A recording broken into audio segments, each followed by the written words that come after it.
remember being spanked by my father only one time. I had sneaked into the movie Around the World in 80 Days, which back then was too risque for a 10-year-old. I did not come from a violent home.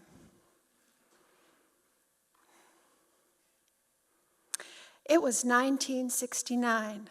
You know, sex, drugs, rock and roll. I was 19 and making some of the best decisions of my life.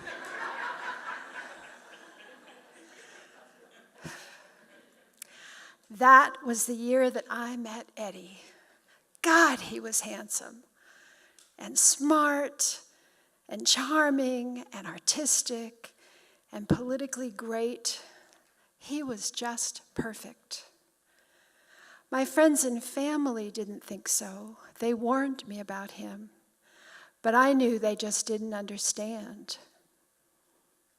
So here's a hint. If you're Joan of Arc and you have visions no one else can see, it makes sense to keep doing what you're doing even when the people that love you tell you it's not a good idea.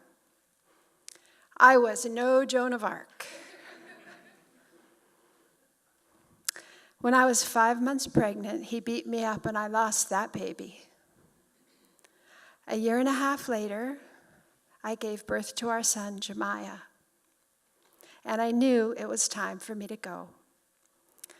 So I went to my mother, and she told me that she would send me to Florida to stay with my aunt. But he broke in while we were talking, and he kicked my mother. So I went home with him to keep her safe. Another time, I went to my sister's house, and she tried to stop him at the door, but he picked her up and threw her across the room and started to hit me. So I ran out of the house, and I'm running down the street, and he jumped in his car, and he's chasing me, trying to run me over. The police pulled him over, and they asked me if I wanted to press charges. He's standing right there. I looked at him and looked at them and said, no, I'm not going to press charges while he's standing right there. But they took him to jail on an outstanding warrant. Lucky for him, he had several young women on the side, and one of them bailed him out. And in 3 hours, he was back at my sister's house. And I got the worst beating I'd ever had. I was crouched on the floor protecting our baby with my body while he kicked me in the back. Not long after that, some friends of mine invited me to move in with them. This was the early 70s. People lived in communes. And I said, yeah, I'd love to. They were great people, really nice to me. Eddie was not doing so well, and he blamed me. So he called me up and told me that he was going to come and kill me. I went to my friends and I told them, please call my mother if anything happens to me and she'll come and get Jemiah. And then I went out on the porch and waited for Eddie to come and kill me.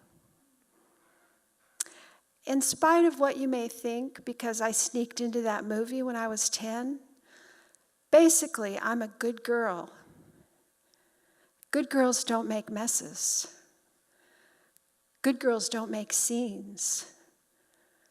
Good girls don't get killed in their friends' homes and make messes of their homes.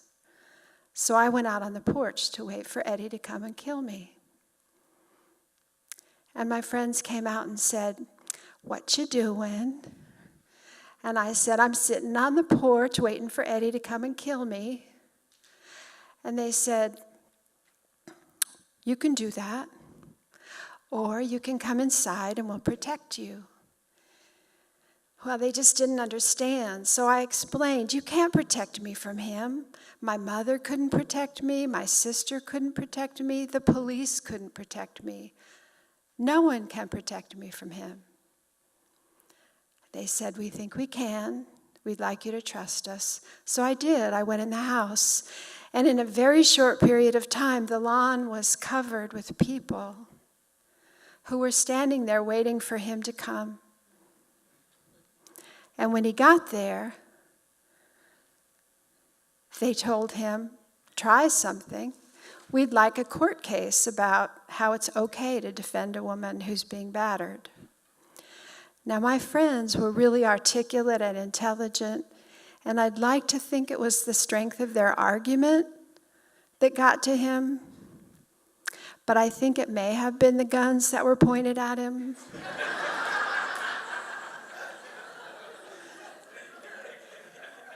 Whatever the reason, he left. I didn't see him for 2 years, and he never hit me again. Epilogue.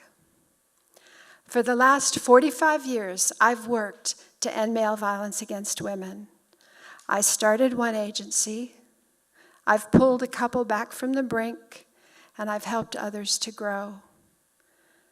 Because those people stood up for me, I'm alive today. And I know that there are women who are alive today because I stood up for them.